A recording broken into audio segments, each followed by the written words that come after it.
Pilipino ako. Of course, may respeto ako. Ito. Ito. Nawangan niyo. Diyan po ba sa atin? Nagkakuha lang ng mensahe.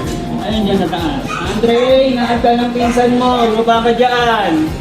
Opo.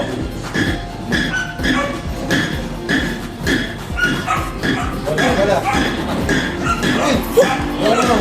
Tanda lang ako sila. Ano, papagawa lang po yung kasal. Sige, tara.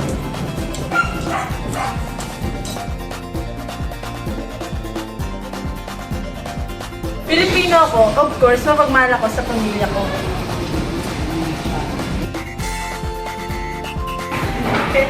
Ate, ano naman yun? Bag mo? Ayoko nga, bakit sa'yo ba yan? Bumili ka na sa'yo. Sige na.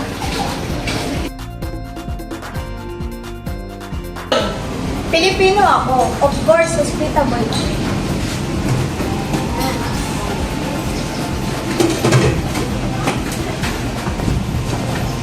Andito na po kami. Dito na lang po kami gagawa ng project. Bawal po kasi kalender.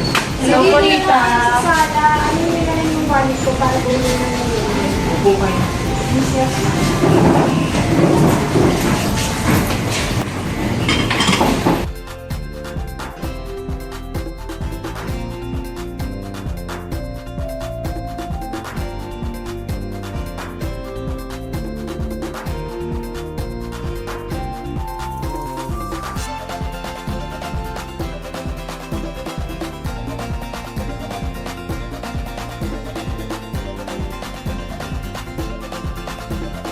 Pilipino ako. Of course, mapagsumida pa akong tao. Pare, kumusta sa lakas mo? Makakadaan mo lang sa sinabi mo, uli ako. Sabi nila, tatawagan na lang daw nila ako. Tatawagan niya, pare. Hintayin mo lang. Tatawagan lang niya. Baka may alam kong may extra.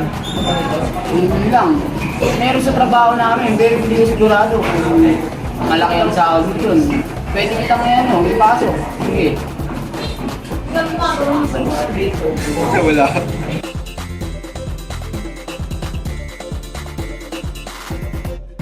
Rolling. Pilipino ako, of course, maka-Diyos ako.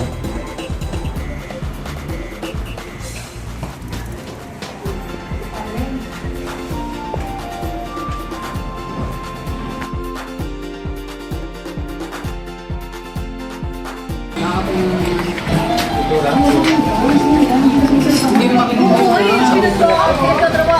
Hindi mo makikita sa una, pero sa tagal. Ano kaya?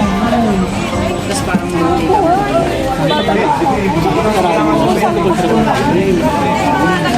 Pitong libong pulo ang ginawa, mga hiyas na inilatag sa malasutlang dagat.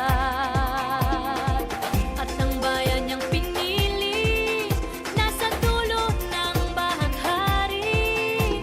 Kaya't 1,000 kulay nangaakit kumakaway. Usilak ang puso ng bawat mamayang Pilipino. Taglay nito ang pusong rosas at bughaw na sumasagisag sa bawat pangarap. Kung kaya, Pakisa! piliin ang Pilipinas!